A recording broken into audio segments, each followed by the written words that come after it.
नमस्कार। मैं doctor Alpana Pareek, associate professor political science, government college Jaipur. बच्चों, हम लोग स्विट्ज़रलैंड के संविधान के बारे में पढ़ रहे थे, जिसमें हमने वहाँ के संविधान की विशेषताएं देखी। वहाँ के संविधान में जो नागरिकों को मौलिक अधिकार दिए गए हैं उनके बारे में पढ़ा, और वहाँ की जो संघीय व्यवस्था है स्विट्ज़रलैंड की उसके बारे में पढ़ा। आज हम स्विट्ज़रलैंड की जो फेडरल गवर्नमेंट है, जो संघीय सरकार है, उसके बारे में पढ़ेंगे। देखिए बच्चों, ये तो मैं आपको आरंभ से ही बता रही हूँ कि स्विट्ज़रलैंड की जो लोकतांत्रिक शासन व्यवस्था है वो कुछ अनूठी है, क्योंकि वहाँ पर पूर्ण रूप से ना तो अध्यक्षात्मक शासन प्रणाली वाले गुण अपनाए हैं, ना संसदात्मक शासन प्रणाली वाली व्यवस्था है, अपितु वहाँ पर दोनों को मिक्स कर कर और उनका अच्छा लेने की कोशिश की गई है, जिससे कि स्विट्ज़रलैंड की संविधान में जो लोकतांत्रिक व्यवस्था का वर्णन है वो अपने आप में एक अनूठा है। आज हम स्विस फेडरल गवर्नमेंट की बात करते हैं। लोकतंत्र की अध्यक्षात्मक और मंत्रिमंडलीय पद्धतियों में जिन गुणों को स्विट्ज़रलैंड के लोग सबसे अच्छा समझते हैं उनका मिश्रण संघीय सरकार में है। ये कोडिंग के शब्द हैं। अभी तक हमने संसदीय और अध्यक्षात्मक कार्यपालिका का अध्ययन किया। संसदीय शासन व्यवस्था की जब हमने बात की तो हमने ब्रिटेन का कॉन्स्टिट्यूशन पढ़ा, भारत का कॉन्स्टिट्यूशन पढ़ा। जब हमने अध्यक्षात्मक शासन व्यवस्था की बात की तो हमने अमेरिका के संविधान को देखा, उसके बारे में पढ़ा। तो हमने संसदात्मक शासन व्यवस्था और अध्यक्षात्मक शासन व्यवस्था, इन दोनों का ही में कार्यपालिका की क्या भूमिका होती है इसका अध्ययन किया। देखिए, वापस से एक बार मैं रिपीट करती हूँ कि जहाँ पर संसदात्मक शासन व्यवस्था होती है वहाँ पर शक्ति पृथकीकरण नहीं होता है। वहाँ पर शासन के जो अंग हैं उनकी शक्तियों को अलग अलग भागों में विभाजित कर कर और अहस्तक्षेप की नीति नहीं अपनाई जाती है। संसदात्मक शासन व्यवस्था में कार्यपालिका और व्यवस्थापिका एक दूसरे के प्रति उत्तरदायी होती है। कार्यपालिका का जो गठन होता है वो व्यवस्थापिका में से होता है। इसके विपरीत जहां अध्यक्षात्मक शासन व्यवस्था होती है वहां एक ही कार्यपालिका होती है, वास्तविक कार्यपालिका, जबकि संसदात्मक शासन व्यवस्था में कार्यपालिका का दोहरा रूप होता है, नाम मात्र की कार्यपालिका और वास्तविक कार्यपालिका। जहां अध्यक्षात्मक शासन व्यवस्था होती है वहां शक्ति पृथकीकरण अपनाया जाता है, अर्थात कार्यपालिका, व्यवस्थापिका और न्यायपालिका तीनों की शक्तियां स्पष्ट रूप से विभाजित कर दी जाती हैं और ये कहा जाता है कि एक दूसरे पर ये लोग अपना अनावश्यक हस्तक्षेप नहीं करेंगे। ना ही कार्यपालिका का गठन व्यवस्थापिका में से होता है और ना ही वो अपने कार्यों के लिए व्यवस्थापिका के प्रति उत्तरदायी होती है। अब स्विट्ज़रलैंड ने जो है वो व्यवस्थापिका अपनी जो कार्यपालिका का रूप लिया है वो संसदात्मक और अध्यक्षात्मक दोनों ही शासन व्यवस्थाओं में कार्यपालिका का जो स्वरूप है उसको मिश्रित कर दिया है।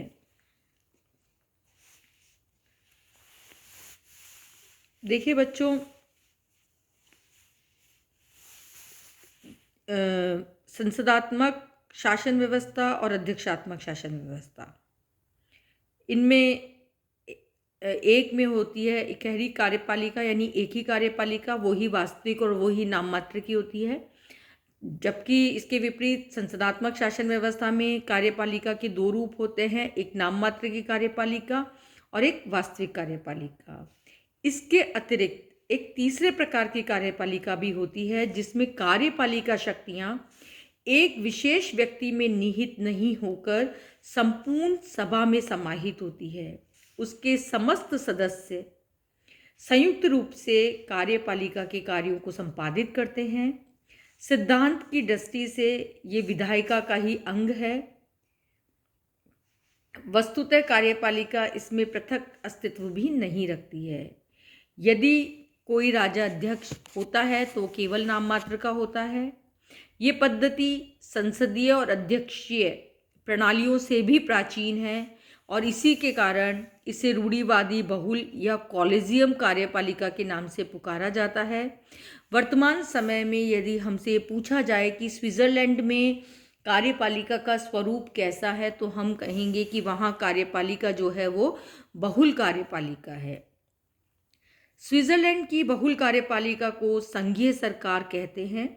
इसकी अद्भुत विशेषताएं व्यक्त करते हुए लॉर्ड ब्राइस ने लिखा है कि किसी अन्य देश में कार्यपालिका शक्ति एक व्यक्ति के स्थान पर एक परिषद में निहित नहीं की गई है। किसी भी स्वतंत्र देश की कार्यपालिका को दलगत राजनीति से इतना दूर नहीं रखा गया जितना कि स्विट्ज़रलैंड की संघीय सरकार को। देखिए, कार्यपालिका का जहाँ दोहरा रूप है, वहाँ सैद्धांतिक रूप से शक्तियाँ राष्ट्रपति के पास होती है और व्यवहार में उसका जो है उपभोग है वो मंत्रिमंडल और प्रधानमंत्री के द्वारा किया जाता है। अध्यक्षात्मक शासन व्यवस्था में कार्यपालिका का एक ही रूप होता है, वो ही वास्तविक है, वही नाम मात्र की और समस्त शक्तियों का केंद्र जो है कार्यपालिका अध्यक्ष अर्थात राष्ट्रपति उपभोग करता है। लेकिन स्विट्ज़रलैंड एक ऐसा देश है जहां पर कार्यपालिका एक या दो व्यक्तियों में निहित नहीं होके अपितु एक संस्था में निहित है और ये संस्था जो है वो सामूहिक रूप से काम करती है और ना ही ये जो है वो किसी दलगत राजनीति का शिकार होती है।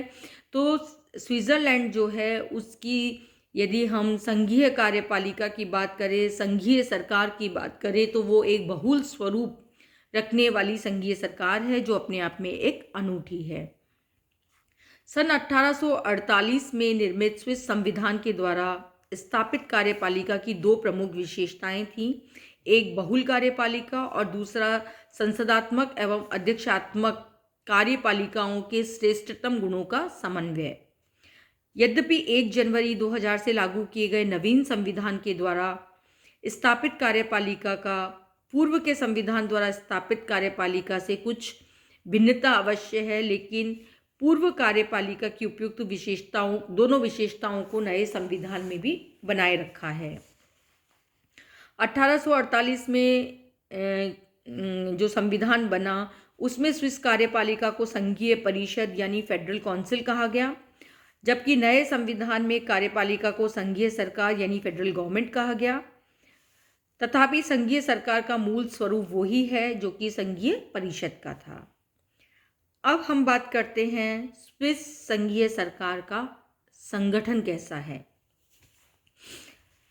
स्विस संघीय सरकार जो है वो स्विस कार्यपालिका है, यानी कि शासन का जो दूसरा अंग है जिसे कि हम एग्जीक्यूटिव कहते हैं। उसका स्वरूप उसका गठन किस प्रकार से किया गया है। जो नया संविधान है स्विट्ज़रलैंड का, उसके अनुच्छेद 175 में संघीय सरकार के गठन और कार्यकाल का उल्लेख किया गया है। संघीय सरकार के सदस्यों की संख्या 7 है। इनका चुनाव संघीय संसद के दोनों सदनों की एक संयुक्त बैठक में होता है। संघीय सरकार का चुनाव 4 वर्ष के लिए होता है। इसे इस अवधि से पूर्व जो है भंग नहीं किया जा सकता। यदि 4 वर्ष से पूर्व कोई स्थान खाली हो जाए तो संघीय संसद अपने अगले अधिवेशन में शेष अवधि के लिए किसी नए व्यक्ति का चुनाव कर देती है। तो इस प्रकार से जो स्विस संघीय कार्यपालिका है उसमें 7 सदस्य हैं जिनका चुनाव 4 वर्ष के लिए किया जाता है। इसके लिए स्विस संघीय कार्यपालिका के सदस्य बनने के लिए जो है वो योग्यताएं संविधान के द्वारा निर्धारित की गई हैं, जिनमें प्रमुख है कि कोई भी व्यक्ति जो प्रतिनिधि सदन का सदस्य चुने जाने की योग्यता रखता है वो संघीय सरकार का सदस्य चुना जा सकता है।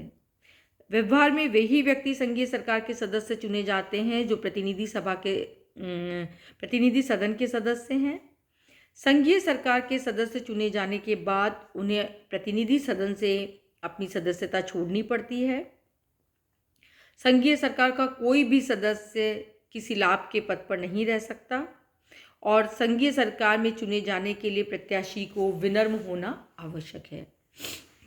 इसी तरीके से वेतन, भत्ते, उन्मुक्तियां आदि भी संविधान के द्वारा निर्धारित किए गए हैं, जिनमें समय समय पर संशोधन होता रहता है। संघीय सरकार के प्रत्येक सदस्य को 80,000 फ्रैंक वार्षिक वेतन और सरकार के अध्यक्ष को 90,000 फ्रैंक वेतन मिलता है।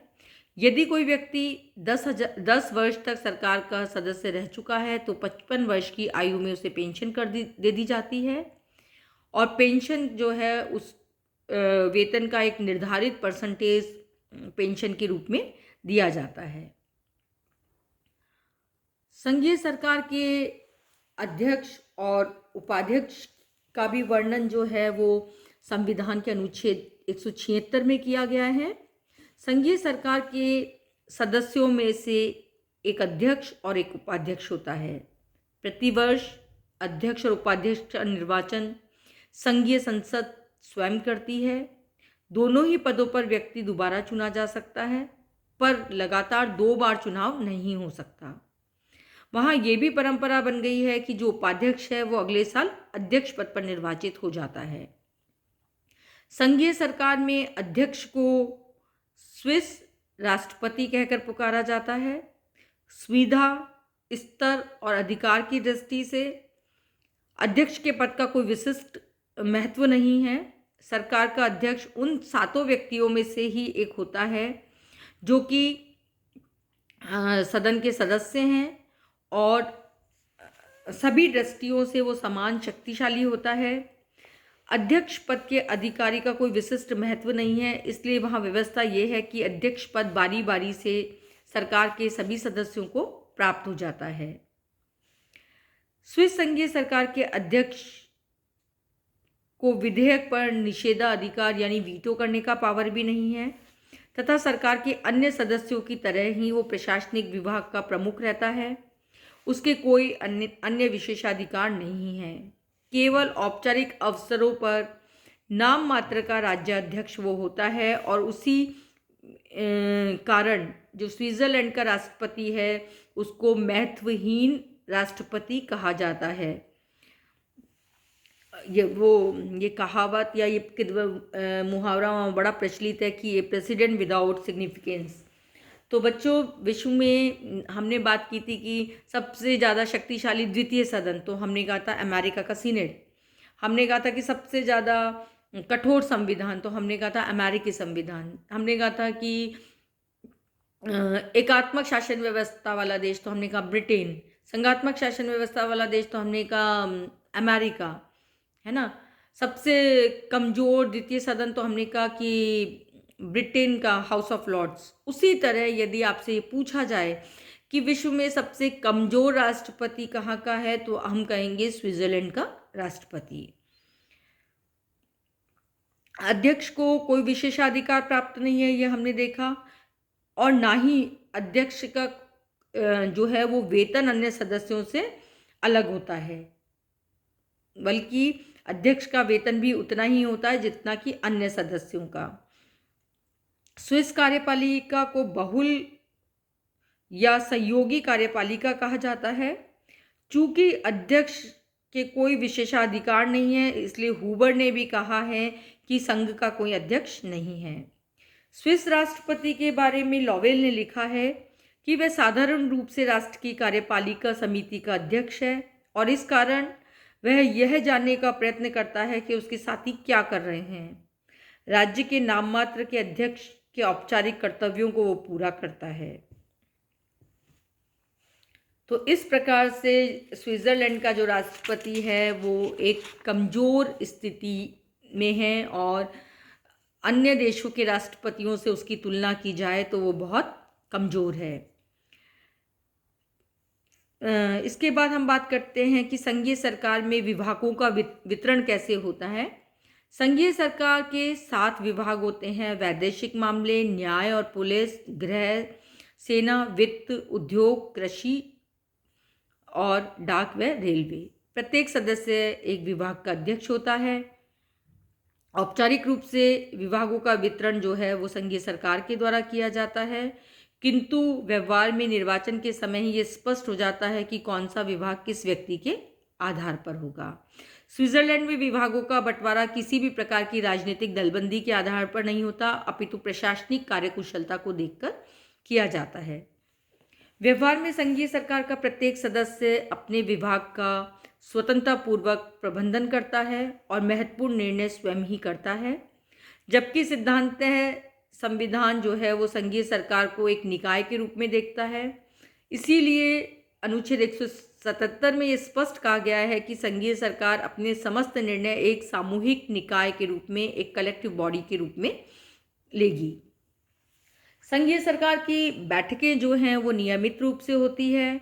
इन बैठकों में सरकार का अध्यक्ष ही सभापतित्व करता है, यानी चेयर जो है वो अध्यक्ष ही करता है। गणपूर्ति के लिए 4 सदस्य आवश्यक हैं, लेकिन सदस्य यदि अनुपस्थित कम ही रहते हैं, 7 सदस्य लगभग भाग लेते हैं। यदि कोई सदस्य जो है अनुपस्थित भी रहता है तो उसे लिखित में अपना कारण बताना पड़ता है। अनुच्छेद 189 में कहा गया है कि संघीय चांसलरी संघ सरकार का सामान्य स्टाफ है जो संघीय चांसलर के निर्देशन में कार्य करेगा। धन्यवाद बच्चों। अगले अध्याय में हम स्विस संघीय सरकार के कार्य और शक्तियों के बारे में पढ़ेंगे।